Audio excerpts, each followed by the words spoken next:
America में 9 सितंबर 2001 को New York के वर्ल्ड ट्रेड सेंटर पर एक आतंकी हमला हुआ था। तब एक नंबर बहुत चर्चा में आया था, 911। ये एक इमरजेंसी हेल्पलाइन नंबर था। बीते 4 सालों से हिमाचल में भी एक ऐसा ही नंबर है और ये है 817। फर्क सिर्फ इतना कि ये एक पोस्ट कोड है और इस पोस्ट कोड के तहत करीबन 6000 लोगों के सपनों की मीनारों से सरकारी हवाई जहाज बीते 4 सालों से ही टकरा रहे हैं और उनकी उम्मीदों का मलबा रोजगार की जमीन पर बिखर रहा है।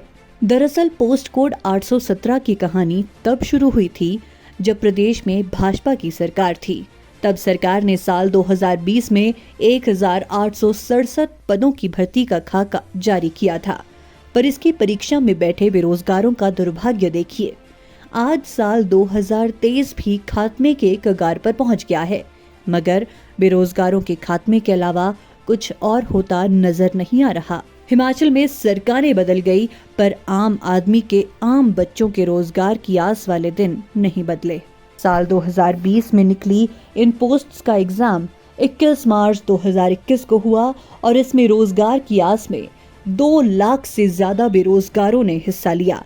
इसका नतीजा जुलाई में निकला तो इसके बाद टाइपिंग परीक्षा के लिए 19,024 अभ्यर्थियों को बुलाया गया, लेकिन इसके बाद मामला माननीय हाईकोर्ट पहुंच गया और इस प्रक्रिया पर रोक लग गई।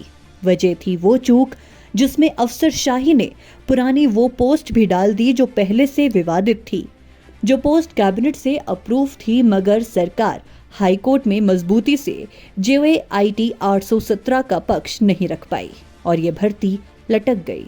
मगर बेरोजगारों की फौज ने हार नहीं मानी और सरकार के खिलाफ डटी रही। बाद में चुनाव आ गए और सरकार भी बदल गई। कांग्रेस सत्ता में आ गई। भाजपा सरकार के साथ फ्रंट पर 2-2 हाथ करने वाली इस फौज ने कांग्रेस का समर्थन भी खुलकर किया, क्योंकि सत्ता हासिल करने की चाहत में तमाम कांग्रेसी नेताओं ने इस फौज को ये भरोसा दिलाने में कोई कमी नहीं रखी थी कि भाजपा की डाली हुई आफत को हम राहत में बदल देंगे।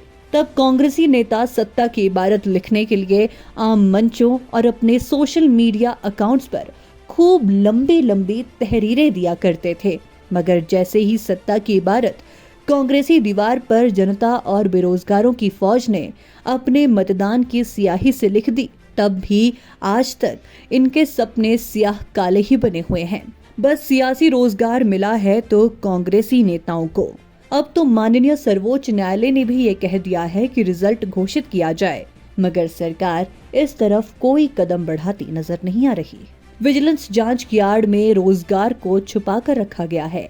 बेरोजगार चीख रहे हैं कि उनको कंडीशनल ज्वाइनिंग ही दे दी जाए। काश ये सब जल्दी हो और बेरोजगारी की जकड़ में फंसे युवाओं को राहत की सांस मिल सके।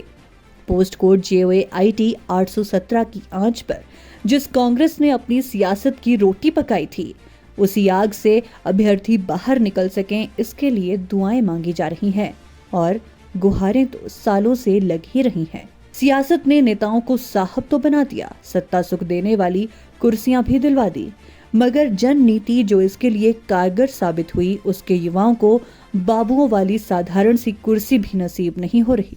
अब तो 817 कोड को भी अगर सरकार कोई हेल्पलाइन नंबर बना देती है तो इसकी ब्रांडिंग की भी कोई जरूरत नहीं होगी। एम्बुलेंस सेवा का 108 की तरह 817 भी इतना पॉपुलर हो चुका है कि बच्चा इससे वाकिफ हो गया है। ये अलग बात है कि ये 817 कोड राहत नहीं, आफत का सबब बना हुआ है। Nanaki Kaur, black and white broadcasters.